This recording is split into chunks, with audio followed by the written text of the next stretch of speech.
திரு உதயநிதி அவர்களே, உங்க தாத்தா கலைஞராலே முடியல, உங்க அப்பா ஸ்டாலினாலே முடியல, எங்க தலைவரை நீங்க ஜெயிச்சிட முடியுமா? நின்னு எதிரா பேசிட முடியுமா? தேர்தல் அரசியல்ல நம்ம கிட்ட கிளாஸ் எடுக்கிறாரு தேர்தல் அரசியலை பத்தி சட்டசபையில வந்து. அன்னைக்கு நான் எந்திரிக்கலான்னு இருந்தேன். அண்ணன் வரும்போதே சொல்லிட்டாரு, இன்னைக்கு ஒன்லி நம்பிக்கை வாக்கெடுப்பு தான், இன்னைக்கு நம்ம எல்லாம் பேச வேணாம், ஆல்ரெடி மெஜாரிட்டி 150 மேல போயிட்டு இருக்கு, அவங்க பேசினா பேசட்டும், பாவம் எலெக்ஷன் டைம்ல தான் பேச முடியல, இப்ப பேசட்டும், ரொம்ப அடி வாங்கியிருக்காங்க, அடிச்சா அழுவாங்கல்ல, அழுது கலந்துட்டு சட்டசபை விட்டு ஓடி போயிடுவாங்க, சொன்ன மாதிரியே பேசிட்டு ஓடி போயிட்டாங்க. இது நம்மளை பார்த்து பயந்துட்டாங்களாம். இன்னும் திமுக காரனுங்க ஆளுங்கட்சி நினைப்பு, அது அவங்களுடைய பரம்பரை நோய். ஒரு மாசம் வரைக்கும் நாங்க ஆளுங்கட்சின்னு பேசிக்கிட்டே இருப்பாங்க. சட்டசபையில நம்ம அமைதியா உட்கார்ந்துட்டு இருக்கோம். ஆதரவு இருக்கு, ஆதரவு இல்ல, சொல்லிட்டு அமைதியா போயிருக்க வேண்டியதானே. உங்களை கடுமையாக நாங்க எதிர்க்கிறோம், எப்பயும் போல பொய்யா சொல்லிட்டு கிளம்ப வேண்டியதானே. நமக்கு எலெக்ஷனை பத்தி கிளாஸ் எடுக்கிறாரா முன்னாடி உட்கார்ந்துக்கிட்டு. யாரு? திரு மு.க. ஸ்டாலினுடைய மகன் இளவரசர் திரு உதயநிதி அவர்கள். அந்த இளவரசருக்கு பட்டாபிஷேகம் முன்னாடி என்ன பண்ணாங்க, துணை முதல்வர் ஆக்கினாங்க, இப்ப எதிர்கட்சி தலைவர் ஆக்கிட்டாங்க. நமக்கு ரொம்ப நல்லது. நான் வேற நினைச்சேன் யாராவது சீனியர்லாம் போடுவாங்க, யாராவது ஒரு நல்ல நல்ல அண்ணங்கள்லாம் சீனியர் நிறைய பேர் இருக்காங்க அங்க, நம்ம தங்கம் தென்னரசன் மாதிரி அந்த மாதிரி அனுபவசாலிகள்லாம் போட்டு நம்மள உண்டு இல்லைன்னு கொஸ்டின் கேட்க போறாங்க. சரி நம்மளும் ரெடி ஆயிடும் நினைச்சேன். இந்த குடும்பம் என்னைக்கும் திருந்தாது, இவ்வளவு அடிப்பட்டாலும் திருந்தாது. இந்த பட்டாபிஷேகம் பண்ணி தான் குடும்பத்தை தூக்கி போட்டாங்க மக்கள். திருப்பி ஒரு பட்டாபிஷேகம். நான் தோத்துட்டேன், புள்ளைய தூக்கி எதிர்கட்சி தலைவரா உட்கார வச்சிருங்க. போன தாட்டி சட்டசபையா சட்டமன்ற உறுப்பினராகி சட்டசபைக்கு அதிகம் வராதவள்ள உதயநிதி ஸ்டாலின் அவர்கள். அவர் சட்டசபை தலைவர். சரி ஓகே, பெரும்பான்மை தேர்ந்தெடுத்தா சட்டசபை தலைவர் வந்து அமைதியா போக வேண்டியதானே. நம்ம பாட்டி அமைதியான உட்காந்து சும்மா சீண்டிக்கிட்டே இருக்கிறது.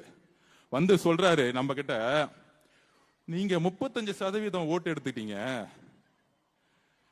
மக்கள் உங்களுக்கு எதிராக 65% இருக்கிறாங்க, இப்பயும் தெரிஞ்சுக்கோங்க நீங்க தேர்தல் அரசியல தோத்துருக்கீங்க. நம்ம இளவரசர் உதய அவர்களே, நீங்க இன்னும் 90% ஜெயிச்சுட்டாங்க, சட்டசபையில் உட்கார்ந்துட்டு இருக்கீங்க. கிளாஸ் எடுக்கிறதுக்கு ஒரு தகுதி வேணா? உங்க சொந்த அப்பா குளத்தூர்ல தோத்துட்டாங்க உட்கார்ந்துட்டு இருக்காரு, அப்பாக்கு ஆறுதல் கொடுக்காம, அவரு பாவம் தோத்துட்டோமே, 50 வருஷம் அரசியல் வாழ்க்கை, 234 தொகுதியிலும் போய் வெற்றி பெறுவோம்னு போயிட்டு வந்தேனே, கடைசியில குளத்தூர்ல தோத்துட்டேன்னு உங்க அப்பா உட்கார்ந்துட்டு இருக்கும்போது வீட்டுல போய் ஆறுதல் சொல்லாம சட்டசபையில் அப்படி நிமிர்ந்து நின்று பேசுறாராம், நமக்கு அட்வைஸ் பண்றாராம். 65% உங்களுக்கு ஓட்டே போடல. ஐயா 2006 உங்க தாத்தா கலைஞர் அவர்கள் இருக்காரு, கலைஞர் கருணாநிதி அவர்கள், உங்களுக்கு அவர் தானே எடுத்துக்காட்டு, முன்னுதாரணம். 26% வாங்கிட்டு முதலமைச்சர் ஆனாரே, அவரை நீங்க கேள்வி கேட்க முடியுமா? திரு உதயநிதி அவர்களே, எங்க தாத்தா 26% தான் வாங்கினாரு சொல்லுங்க, 74% எதிர்த்து நின்னாங்க மக்கள், அதனால அவர் தலைவரே கிடையாது. பேசுங்க. எங்க தாத்தா வந்து எங்க முதலமைச்சர் வந்து தவறு பேசுங்க. எங்க அப்பா யார் தெரியுமா? மு.க. ஸ்டாலின் அவர்கள். திரு உதயநிதி வெள்ளிவாக்க வந்து, என்னோட வெற்றியோட ஆதவர்ஜனாவுடைய தோல்விதான் எனக்கு முக்கியம். இன்னும் ஒரு அரசியல் பாத்தீங்களா, அவருடைய வெற்றியோட என்னோட தோல்விதான் பைக்கும். அந்த பயம் இருந்தா போதும் திரு மு.க. ஸ்டாலினுடைய வாரிசு அவர்களே. ஆனா நான் இங்கேயும் வேலை பார்த்துட்டு நம்ம தலைவர் பச்சான பிறகு குளத்தூர்ல ஸ்கெட்ச் போட்டு அவர் பிள்ளைக்கும் தெரியல, மு.க. ஸ்டாலின் அவர்களுக்கும் தெரியல. நீங்க என்ன தோக்கடிக்க வேலை பண்ணீங்க? எங்க தலைவர் உங்க குளத்தூர்லயே செக் வச்சார். திரு எதிர்கட்சி தலைவர் இளவரசர் உதய அவர்களே, நீங்க ஒவ்வொரு தொகுதிக்கும் 30 கோடி ரூபாய் செலவு பண்ணீங்க. 30 கோடி. இதே வில்லிவாக்கத்தில் 5000 ரூபாய் ஒவ்வொரு ஓட்டுக்கும் இங்க இருக்கக்கூடிய உங்களுடைய திமுகவுடைய கேண்டிடேட் கொடுத்தாங்க. கொளத்தூர்ல உங்களுடைய தந்தை 3000 ரூபாய் கொடுத்தாரு. தமிழகம் முழுவதும் சொல்லி வச்ச மாதிரி ஒவ்வொரு தொகுதியில 30 கோடி செலவு பண்ணீங்க. அதற்கப்புறம் உங்களுடைய கூட்டணி காங்கிரஸ், விசிகே, கம்யூனிஸ்ட் கட்சி, கிட்டத்தட்ட 26 கட்சி கூட்டணி, சின்ன சின்ன கட்சி முதற்கொண்டு கேப்டன் விஜயகாந்த் கட்சி, எல்லா கட்சியும் சேர்த்து, முஸ்லீம் லீக்ல இருந்து எல்லா கட்சியும் சேர்த்து நீங்க நின்னீங்க. எங்களுடைய வேட்பாளர்கள் 10 லட்சம் ரூபாய் செலவு பண்ணல. எழுதி வச்சுக்கோங்க, 10 லட்சம் ரூபாய் செலவு பண்ணல. காசு இல்லை எங்களுடைய வேட்பாளர்களுக்கு. 75 வருஷ கட்சி திமுக பொது தொகுதியில் ஒரு தலித் வேட்பாளரை நிறுத்தியது இல்லை. திரு உதயநிதி அவர்களே, திரு உதயநிதி அவர்களே, இளவரசர் உதயநிதி அவர்களே, மகுடத்தை தூக்கி உங்க தலையில உங்க அப்பா வச்சுட்டாரு. இங்க சாமானியன் இருக்காரு பாருங்க, இளைஞர்கள் பதவி இருக்கும் போது பாருங்க ஒவ்வொருத்தரையும் டிவில. ஒரு சாமானியன் ஒடுக்கப்பட்டவன், பிற்படுத்தப்பட்ட மக்கள் ஒவ்வொருத்தரும் கையில 1 லட்சம் ரூபாய் இல்லாதவங்க ஜெயிச்ச லிஸ்ட் எத்தனை தெரியுமா? 92 பேர்.